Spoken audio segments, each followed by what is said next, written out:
Yes. Of course, well, we have a common agreement, not quite a big surprise, that it's the ecological, democratic and social aspects of the energy transition. Well, there are many different kinds of way that you can carry out a campaign, you all know, if you do the campaigning stuff. We just decided that we want to go the way of direct democracy because we think it's a really effective way to carry out this topic and to make it on a binding decision by a referendum. There we have a big advantage since Berlin is not only a city, it's also a federal state of Germany, one of the 16. And as a federal state, we can also make our own laws that normally citizens can't. And therefore the base of our referendum campaign was a draft law that we wrote down and tried to describe in detail how we think the energy supply should be reorganized. This was really hard stuff, and there was more than half a year only working on the draft law. And with 56 different organizations, 56 different aspects, 56 different opinions, it's not the easiest way. Apart that you have to take care of for all the legal stuff. Yeah, it must fit in EU law and in German law and all other different aspects. Not quite easy, however, it has the advantage to make it as concrete as possible. As we all know, if you just, we could have also wrote down 3 or 5 sentences, like we want to have utility and grid back in public hand, and it must be democratic and social and democratic. Very fine, would be the same, but we know that if we would be successful, politicians start to interpret that, what's written down. And often it's interpreted in a different way that it was meant. So with a draft law, you're on the safe side. And this was also the idea that we have chosen the way of direct democracy, but if we would be successful in the referendum, this draft law would get a real law like it would be in Parliament and is quite really effective. However, it's not the easiest way to get to this referendum. It's a 3-step way with several hurdles. You start with the first phase of signature collection, where you have to collect 20,000 valid signatures.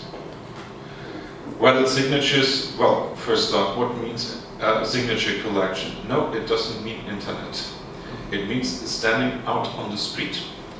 Well, with a kind of paper that must fulfill several aspects, like you have to fill in your name, of course your signature, but also your date of birth, your address, and everything must be complete.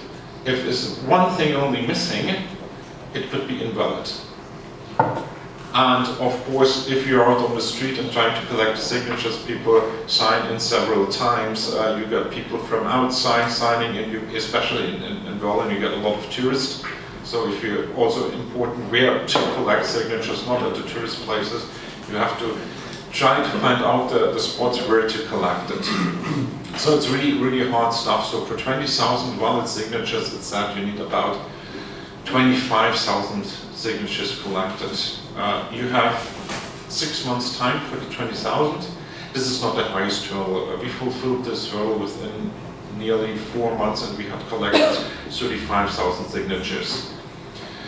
After this phase of signature collection, your draft law will be undergoes a procedure, and it will be checked if it's really valid, if there are any faults in there, if it is within the EU law, within the German law. If you don't fulfill this all, you're kicked out. So it's quite important to just first round and then the check. And if everything is fine, you get in the second phase of signature collection. This means 172,000 signature collection the same way in 6 months, and this is really, really hard stuff.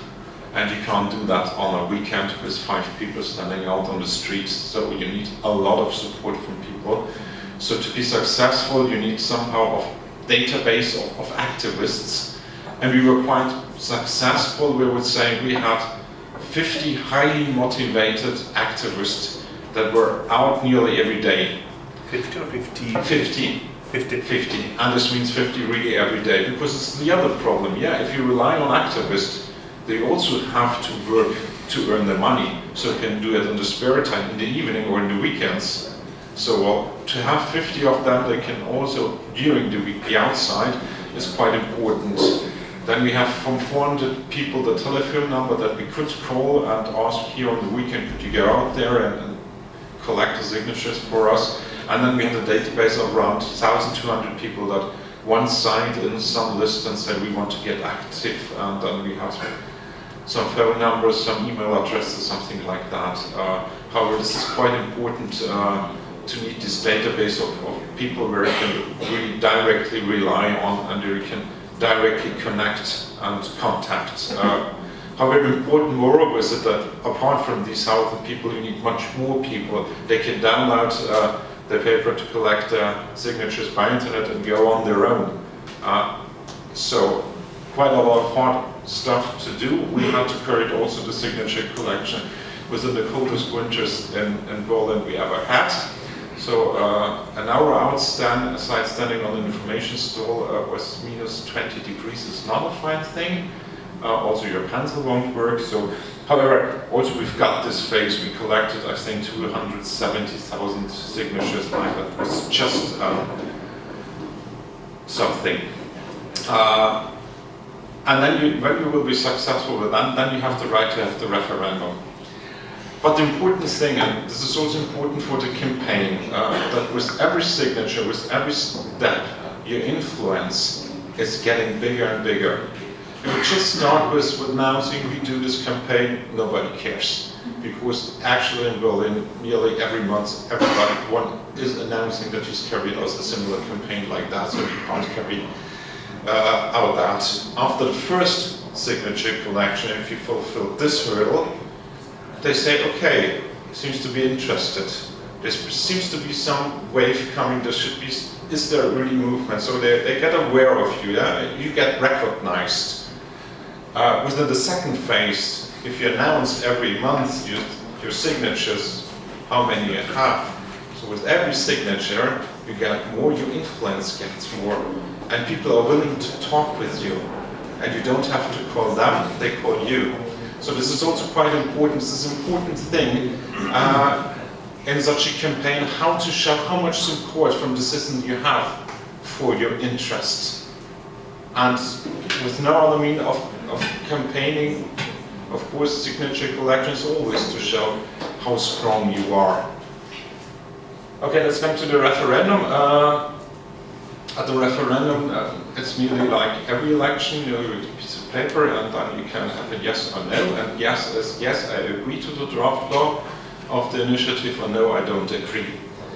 However, it's not that easy that you can say, like in every referendum, you need more yes than no votes. Of course, no, you need also a minimum of yes votes.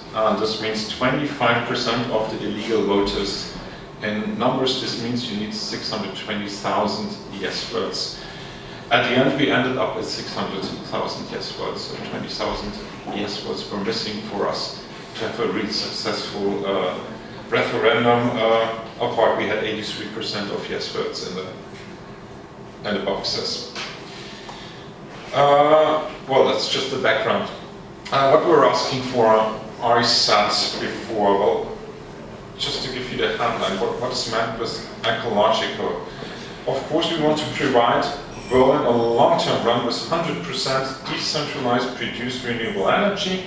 Of course, energy saving and efficiency are also business objectives of both companies that we wanted to establish with our draft law. Socially, we want to make a contribution for social development of the energy transition. For example, quite important is counseling of low-income households. And democratically, we want broad transparency rules and a number of opportunities for Berlin citizens to participate in the decision process. I will come to these points in detail right now, I think. No, first a bit of history. As said before, in former years, Berlin's power plants and electricity network was used to run by the municipal state company called BEWAG up to 2002. Then it was sold to the Swedish state-owned multinational company Vattenfall that also runs nuclear power plants, also one in Germany again, and of course several in Sweden, and of course does a lot of lignite extraction and lignite power production within Germany. However, quite important is to keep in mind that with the energy grid, this is a natural monopoly. Apart from the energy production and the selling of the energy, where you can buy your energy wherever you want, the grid is a monopoly. In your town, in your city, there will be only one electricity grid. And this is really a stuff of general interest, an infrastructure that we have to rely every day on. And it's also a key parameter for the energy transition. Because if you always think on energy transition, we also think more or less all the time on the energy production. It means you think of solar panels or wind farms or something like that. This is an important part of the energy, of the renewable transition. However, you need also this energy produced, transported by the grids. And for example, in Germany, over 95% of the produced renewable energy feeds in the local distribution grid. And this is quite important infrastructure. And if you look especially at Berlin, if we take all our possibilities that we have in the city of Berlin